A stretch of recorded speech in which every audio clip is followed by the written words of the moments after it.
Hello YouTube. It's that time of year. Holidays. What a wonderful time. I love the holiday season every year. I get stuff for Christmas. I get stuff for working on the stuff I got for Christmas last year. Kind of a pain in the butt since I gotta wait all year, but I got it. We already have done Christmas at my grandparents' house, so first off, let's show you what I got for Christmas there.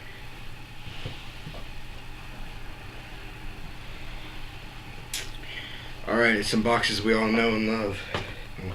Minus this piece. This is for later. For Christmas I got... Did I start the camera? Yeah, I did. 2 X-Acto DJ and LNX Gons. I've already showed you one of them. I've done product reviews on them. I don't know if I put them up or not. Probably haven't, probably won't. Because I cannot do reviews for crap.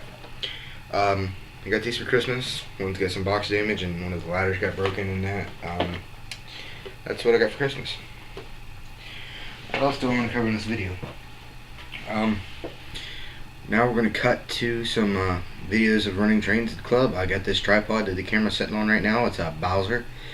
Thanks, Dad. Very nice tripod. There's some running footage at the club. We have... First thing we'll probably see is Clinchfield coal train going through a rock cut. Next shot we'll have is that same Clinchfield coal train going over a viaduct, a cement viaduct that our club put in. It's a model of Sydney, Ohio. And while we're watching the coal train come through, we get a heritage unit, HO scale heritage unit, Atherton Lehigh Valley ES44, with 2 of the either AC or DC versions of the Aces. I think it's the DC version, the SD70. And this is behind it. It's an auto wreck train, and the next shot after that's going to be that same train going through the same rock cut from before. Now you're going to see me stand up, turn the camera off. Unfortunately, I don't have a remote for my camera to turn it off, and I'm not going to take the time to edit that out. So if that bothers you that much, I'm sorry.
Holy crap, heritage unit.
It's 10 o'clock, and the engines you've got sitting out there, take them, put them away. You're going to use that box. If not, I'm going to put it back on. Alright, YouTube, I hope you enjoyed those videos of stuff getting run down at the club. We're open Friday nights if you guys are ever interested in coming down from like 8 to 10. We're very family friendly. You bring your children. As long as they aren't grabbing on stuff, it's fine. Recently, over the last fair break, I know it's been a while since I've done videos, but we had a very, very large quantity of very good stuff donated. Unlike the Tyco stuff we usually get, it was all very good stuff. Now, not bad mouthing the donations we've got before. It's just all the stuff we got. This donation was the high quality stuff. In our club, we pulled out a 60-car train of stuff that we want to fix and put into a train for this guy to run if he comes to the fair next year. We want him to run it. And then for the rest of the stuff, we had a silent auction for the club. So let's take a look and see what I won. First off, we've got two AccuRail wood-sided Pennsylvania coal hoppers. They came with some actually very detailed loads in them. The reason I bought these, I got two of them. It's by War Bonds, Pennsylvania. They're very short, but I love them. The guy donated all the stuff with KD couplers on them. All he needs done to them is wheel sets. Couplers need a little work, but most other than that, weight them and they're good. I'm not going to show you the other one. It's the same thing, different road number. What else did I win? You're probably all wondering. I won very nicely weathered and detailed Pennsylvania 40-foot box car. It's got the cut levers on it. I don't know if you can see them. Probably too much glare from the light. I have horrible lighting. I don't know how to fix it. That's that. I won a Pennsylvania automobile boxcar. And those of you that don't know what those are, if you don't know, don't feel stupid because I didn't know until just recently. Back in the olden days before I was born, if you're old enough to be my grandpa, you might have been about my age. They used to load automobiles into boxcars. They'd load two in the bottom and then put some kind of spring thingy in there and load two more into it. I'm going to try to put a load into this car. I'm going to try to do that. At one point they did put opening doors on the end of the boxcars. I don't think anybody makes a model of that. But probably the most neat item I won from all this is this. Now I'm going to try to do a total project video out of this thing, and it's probably going to end up being one of the projects I start on here and never finish, like the bulkhead project. I plan on bringing that back here in a while. I'm going to try to make a trip to the train station and buy the styrene I need to do those bulkheads into the pulpwood cars. Bought this, an SP cut down slug from a switcher. And trucks are here with it. What I'm hoping to do is try to find some trucks I can get to power them, put power to them, put headlights in this, working headlights and maybe ditch lights. I'm going to put handrails on it and stuff, and then beg for Christmas for a Jeep or a SW1500 to pair up with it. It is Athearn, so it's decent, but it's old blue box Athearn. You guys all love these boxes. I know you do. That's pretty much all I want. I want a pair of three Pennsylvania ore jennies. They're pretty rough shape, all of them. I'm gonna plan on fixing them up, running them with some other ore jennies that we're gonna start in ore training, because we just actually started the bench work for the second half of the layout. Part of the second half of the layout, we're doing 3 sets. We're gonna do one down and back, the next down and back, and the next down and back in 3 separate projects to vary the amount of time that the layout's out of running order, because we got to be open for fair every year. In this new part of the layout, when we get to scenery and putting the factories and stuff like that, there's a huge steel complex going on. It's like a 3-building steel complex. It's huge. It takes up a whole shipping crate tucked underneath of our layout just for all the buildings and stuff to go into. It's a lot of kits. We're going to kit bash and make it huge. I mean huge. When I mean huge, I don't mean like your normal HO sized layout steel mill. I'm talking bigger than most steel mills in real life. Of course, probably I'm not going to build it because you all know I'm young. I'm too young to really build kits that are decently built so that they can be put on the layout. Next up in this video, I know what you're all going to love this, is I'm going to re-show you how to do the coupler thing I was talking about earlier. The scrap load couplers that I'm going to make for one of them DJLX guns. Now that I got the tripod, I have both hands. So that means I can show you how to do this easier. But wait, never mind. I don't have all the stuff I need. You know what? I like you guys so much, I'm going to go get the stuff. Might have to go to a hardware store. But you know what? We're going to do it. So let's put this stuff back in the box and I'll get back to you. Oh, and I didn't make it clear in the earlier part of the video. The one of these that I did the product review on was one I bought at a show. During that time that I was buying this at a show, my grandpa bought the other two right in front of me for my Christmas present, and I never even seen them.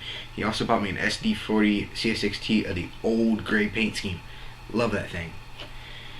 But it had the usual problem with the afternoons with the growling. It had to be lubricated on the drive shaft.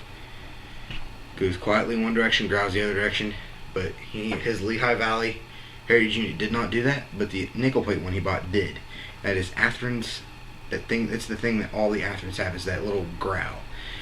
Really annoying, really pain in the you-know-what to fix. It requires you have to take the whole shell off the locomotive, which most all you know, you got to take the couplers off to do that. And then pry the shell open, grease it, put the shell back on, put the couplers back on, and that's without breaking anything on it, which is nearly impossible because this unit already had a bunch of handrails that were all wacky-jacky on it and snapped up. As you guys can see, I've been busy cutting logs from my log cars. Been just hacking away with that with my little hacksaw. Let's get back to you with the last part of this video. And once again, guys, you turn this camera off. Alright, we're back. I don't know if you can see me or not. Hang on, let me get out. We're gonna fix this. Pretty sure it's too low to see me. Maybe I might have to lower this tripod some, but I hope not. Yeet.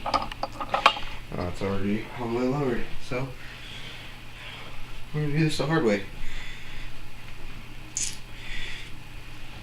Alright.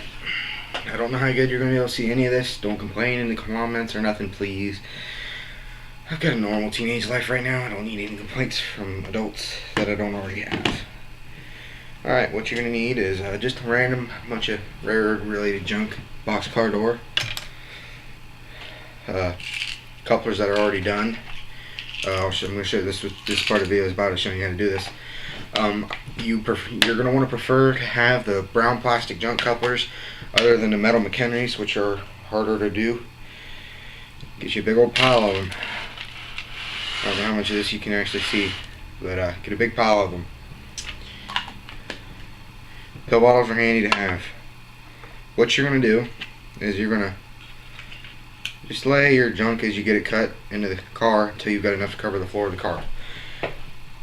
What I use standard wire cutters, like giant pair of snips. Grip them like this, 2 fingers up here, 1 finger right here, 1 finger right here. Take your coupler like this. Get the wire grab down here, cup your hand around. Uh-oh. That ain't good.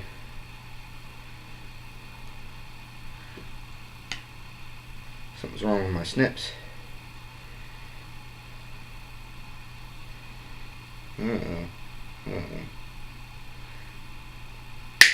There. That's what you're listening for. I always keep a pill bottle full of these pieces that come off, because you can use them in just some other scrap load later. I just dropped that thing. God damn it. Pardon my French. Then you're going to take the coupler like so. Take this. Push back the ears. Cup it. And I usually don't save these plastic pieces. I just throw them away. If it's metal, I save it. If not, that's what you should get. A finished project. finish piece. Drop in the car, continue. Alright, I'm going to get the rest of these cut. I'll show you one more and then be done. These are the metal McHenrys. They're harder. I tend to take the springs off of them first because you can do other stuff with those later. I haven't really found a use for it yet. There, that one was easy. Cup your hand over that. Drop the metal into the pill bottle. This one's easier. You don't have any of the ears on the back. Cup your hand. You don't want this flying across the room hitting somebody in the eye. One and done. Like I said, I'm going to finish the rest of these and I'll get back to you.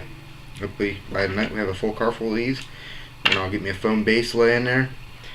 Cover the top of it in glue. Lay all the stuff in there. Let it dry. Text from a girl. Later. Okay, now we get the camera to work. Of course, gotta stand up to get it. Alright, I'm back, guys. About the caliper project, I'm just not into that tonight. This is what I've got left to cut. Here's what I've got cut. There's that box car door in there. Just got off the phone with my grandpa. I sent him a message asking about if there was any dummy units left over from that silent auction. They were going for $2 a piece. Like the dummy locomotive units. Instead of cutting all couplers, I thought about I've got 3 gondolas that I gotta load. Why not take some of the dummy units, cut them down like they would for scrapping? That'd look great if I could get it and do it right. Then there's a lot of junk Tyco freight cars that we were selling for junk paint test cars. Get a couple of those, cut them down too into the pieces about something like the box car door size, and use them. Earlier I talked about the bulkhead project. Some of you guys probably were like, what's he talking about? I'm lost here. Basically, I want these 3 bulkheads to look something like the picture you're about to see right now. Shout out to Al Mayo.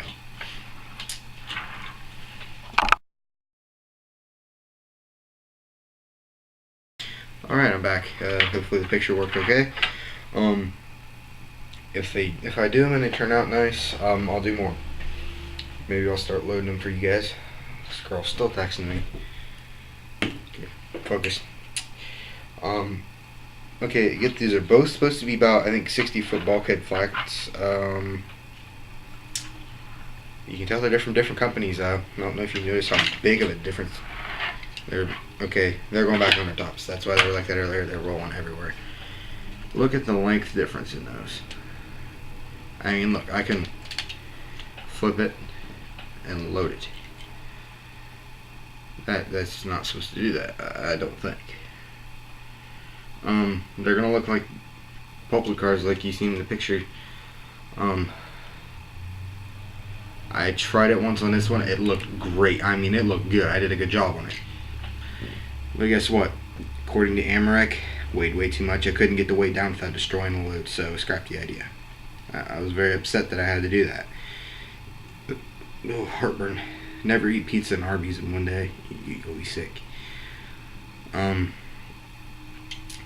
So I just kind of wanted to do this Christmas special thing. I wanted to do a real nice long video for you guys. I'm so sorry that I have been so inactive.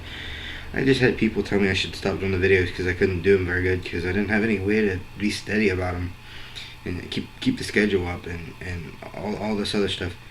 But I'm going to try to give you guys at least one video a week. And I'm going to try, no guarantees. Running projects, club meets, club stuff like that. Now that I have this tripod, I'm going to try to do switching videos on the layout, on the more scenic parts. There's a lot of parts of the layout that haven't got scenery yet. The parts that do are really nice scenery. You guys have seen the layouts, you know what I'm talking about. If you've liked this video, it really helps a lot. Subscribe and just punch that like button like Mike Tyson. Just don't bite it. Mike Tyson he was a biter.